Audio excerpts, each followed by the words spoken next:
So this is our pretzel and snow cone stand, and here we've also attached our team sign along with the red and white carnival theme. Each of the letters is made out of spray painted popcorn kernels along with popcorn to accent the sign as well.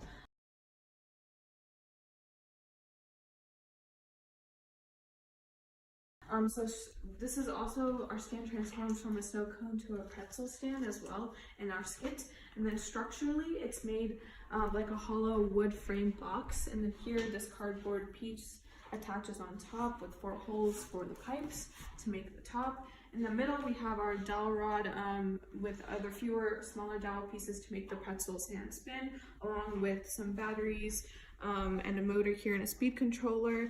And then here we also have some snow cones made out of paper and pillow stuffing that was dipped in diluted food coloring for some simple snow cones placed in a tray of a bottom half of an egg carton.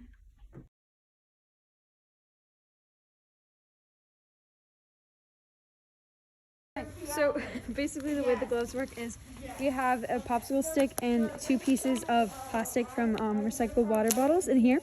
And we have zip ties around this to keep it here, but loose enough where it can slide up and down, where this attaches to a piece in there, where if I have my hand around that little bar in here, as you can see through this hole, if I pull this down with my finger, the glove closes.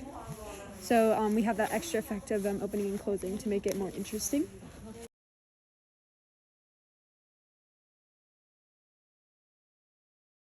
So we wanted a comic book look for the buildings, so we made them in 3D with putting it on the stand, and we used poles to hold them up, and poles are in different lengths, so then they're on different levels to make it more 3D.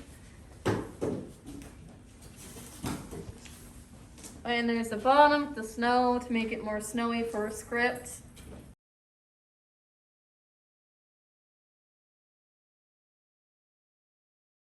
So this is a scene where they reveal, the big shark, snow sharknado. This is our big weather disaster, and it's a big weather disaster. Sharks flying out of a tornado, but it's snowy. And right here in this hole is where there's a shark head pointing through.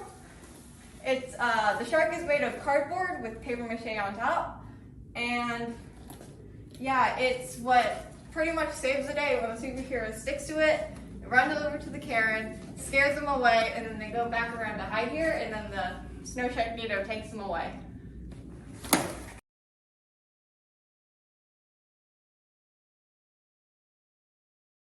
So this is our original concept, and what would happen is the rubber band would pull back, and then it would launch the lever forward, hitting the snowball, which were just the ping pong balls, and it would hit it, it would fly out, and then the next one would fall into its place, and it's just a cycle. So the concept was great. The execution took a lot of tries.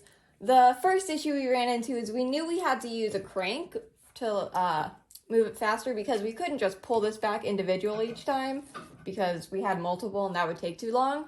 So we tried to attach a crank to one of our circles, and it would move like this, launching that to hit the ping pong balls out.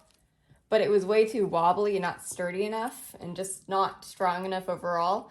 So we had to redo it. Our final design was this masterpiece.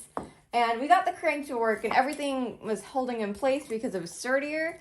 And we also added a front cannon.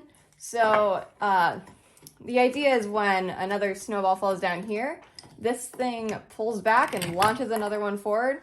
So it's coming from 2 different cannons. And then the main one, you're pulling back this thing and it's pushing forward the snowball again. And it pretty much just launches it like this. And yeah, imagine that, but like times 20 shooting at the superhero. So this is a back view.